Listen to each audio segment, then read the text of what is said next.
Assalamualaikum warahmatullahi wabarakatuh. Perkenalkan, nama saya Rahma Mazia Duha dan NPM 21150120129. Pada kali ini, saya akan mempresentasikan hasil studio perancangan arsitektur 7 terkait perancangan Museum Recreational Waterfront dengan pendekatan arsitektur high teknologi sebagai nilai ujian tengah semester dengan dosen pengampu Bapak MMS Bula Sesunan MSc dan Ibu Suci Lestari STMRs. Yang pertama itu adalah isu, yaitu pemberian rekomendasi pelaksanaan reklamasi pantai pada awalnya sekitar tahun 1990 dilakukan oleh gubernur, lalu Pemkot memberhentikan reklamasi di tahun 2016 dan belum dilanjutkan hingga sekarang. Tujuannya dahulu untuk pembangunan pelabuhan, perumahan, hotel, dan tempat wisata rekreasi laut. Lokasinya bertepatan di kawasan pesisir Gunung Kunyit, baik pada sisi darat dan sisi lautnya. Wilayah yang telah direklamasi seluas kurang lebih 5 hektar. Recreational Waterfront, yaitu kota tepian air, berikutnya menyediakan semua sarana-sarana dan prasarana yang menunjang kegiatan hiburan dan rekreasi dengan pendekatan high teknologi. Dengan konsep perancangannya, yaitu pembuatan recreational waterfront yang akan dirancang akan membentuk sebuah kawasan dengan fasilitas museum, park, dan kafe. Selanjutnya adalah deskripsi proyek. Berdasarkan RT RW Bener Lampung nomor 4 tahun 2021 tentang rencana tata ruang wilayah bab 2 pasal 4 berisikan wilayah perencanaan 3 memiliki fungsi utama sebagai pelabuhan utama serta kawasan peruntukan industri dan fungsi tambahan sebagai permukiman perkotaan, perdagangan dan jasa skala kota serta pariwisata meliputi Kecamatan Panjang, Sukabumi dan Bumi Waras. Kebetulan eh, berlok eh, tapak ini berlokasi di Bumi Waras dan akan dijadikan fungsi pariwisata. Lahan yang akan digunakan untuk proyek ini memiliki banyak isu dan persoalan karena merupakan kawasan yang padat dengan fungsinya. Berikut isu dan persoalan yang akan dihadapi dalam proyek ini. Yang pertama yaitu dampak lingkungan, terus ada infrastruktur buruk, ketersediaan layanan dasar, pengelolaan sampah, permasalahan izin dan regulasi, isu sosial dan komunitas, keberlanjutan ekonomi, dan dampak sosial. Selanjutnya adalah presiden study. Di sini ada 3 presiden study yang saya gunakan sebagai contoh dan studi kasus, yaitu pertama adalah Art Science Museum yang berada di Marina Bay Sands, lalu ada The National Museum of Marine Science and Technology, dan Swansea National Museum. Selanjutnya adalah makrosat analisis. Di sini pada bagian utara terdapat Teluk Lampung, pada bagian barat terdapat Teluk Lampung, timur terdapat Teluk Lampung, dan bagian selatan yaitu perumahan warga. Lokasi dan batasan wilayah. Lokasi lahan ini berada di Teluk Lampung, tepat di Gunung Kunyit Beach View, Jalan Ikan Terbang Bumi Waras, Kecamatan Teluk Betung Selatan, Kota Bandar Lampung, Lampung. Saat ini berukuran kurang lebih 5 hektar yang direncanakan akan menjadi sebuah museum dan Lampung Aquarium Center sebagai tempat rekreasi bagi penduduk Lampung maupun luar daerah Provinsi Lampung. Selanjutnya adalah mesoset analisis guna lahan. Lahan ini digunakan sebagai sarana rekreasi berbentuk tempat pemancingan dan pantai kunyit. Rencana guna lahan ini akan direncanakan sebagai sarana rekreasi dengan konsep waterfront city yang berisikan museum dan Lampung Aquarium. Untuk titik kepadatan, kepadatan terbesar terdapat di Jalan Yosudarso karena merupakan sirkulasi utama menuju set dan jalan utama ke Lampung City Mall. Lalu ada kontur. Kondisi kontur pada area lahan ini dapat dibilang datar karena merupakan area reklamasi sehingga kondisi ini memudahkan pengguna. Kondisi existing, lahan ini awalnya merupakan lautan yang tidak memiliki daratan, berada di balik Gunung Kunyit sebelum pemerintah memiliki pembangunan reklamasi pantai di wilayah ini namun diberhentikan. Untuk sirkulasi kendaraan, sirkulasi pada area lahan cukup rumit untuk sampai di daerah reklamasi, jalan utama Yosurdaso lalu masuk lagi ke dalam balik Gunung Kunyit dan melalui wilayah pemukiman.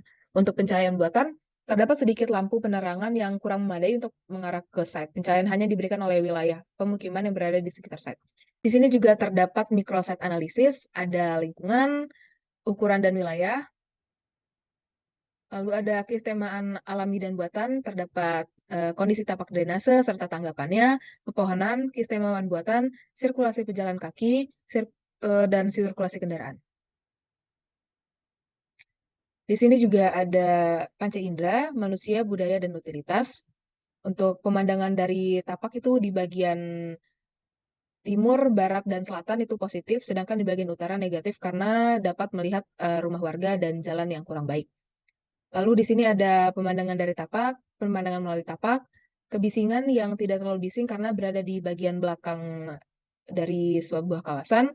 Untuk manusia dan budaya, di sana lokasinya penduduknya yang positif dan utilitas yang berada di bagian sisi kanan kiri jalan mau masuk ke dalam.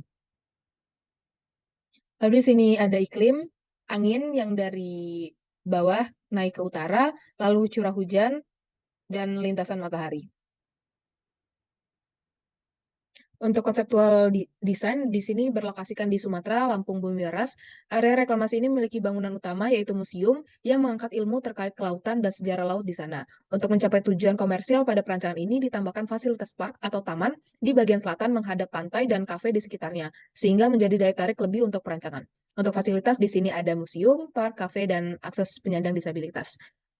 Museum berkonsep laut ini adalah museum yang berfokus pada tema-tema terkait lautan, ekosistem laut, kehidupan bawah air, sejarah maritim, serta ilmu pengetahuan kelautan. Museum ini bertujuan untuk mengedukasi pengunjung tentang pentingnya laut dan kehidupan manusia, ekosistem laut, dan masalah-masalah lingkungan terkait laut sebagai polusi, seperti polusi, perubahan iklim, dan konservasi.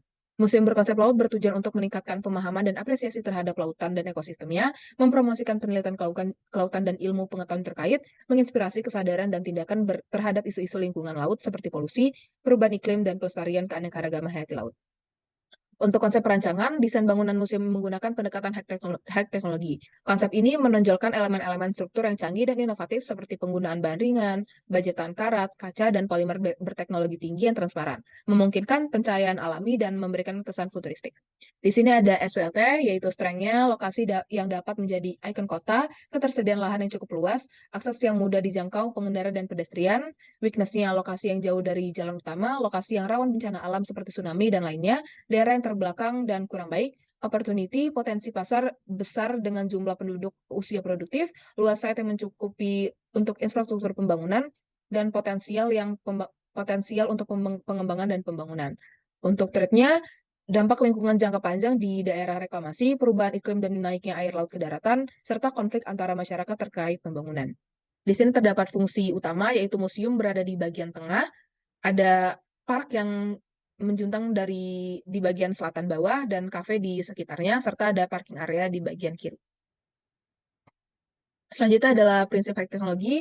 Selanjutnya adalah program ruang. Di sini terdapat tiket space, ruang pameran tetap, ruang pameran sementara, aquarium hall, ocean exploration hall, research lab, education center, outdoor learning plaza, outdoor exhibition space, gift shop, administration office, technical support room, interactive learning, dan storage dan conversation, ruang pengelola, lavatory, janitor, dan service area. Di sini ada bubble diagram.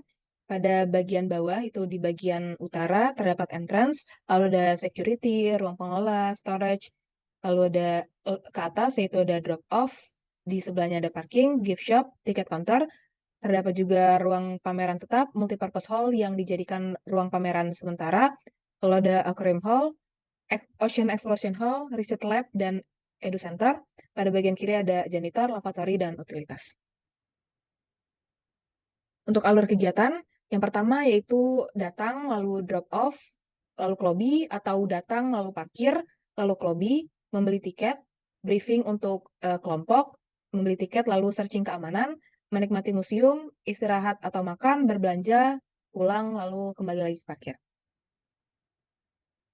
Di sini terdapat site plan, yang bagian A itu merupakan jalan utama, yang B merupakan entrance, C parking area, D drop off, E bangunan utama, F park, G cafe, H merupakan teluk Lampung, dan I pemukiman warga.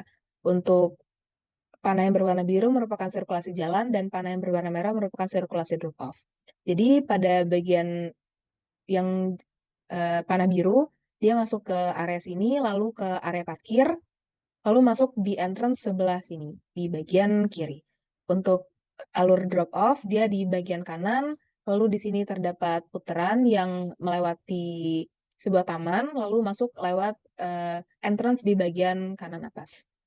Di bagian F ini terdapat park dan cafe, di bawahnya juga terdapat cafe yang mengarah ke laut. Mungkin sekian presentasi dari saya. Wassalamualaikum warahmatullahi wabarakatuh.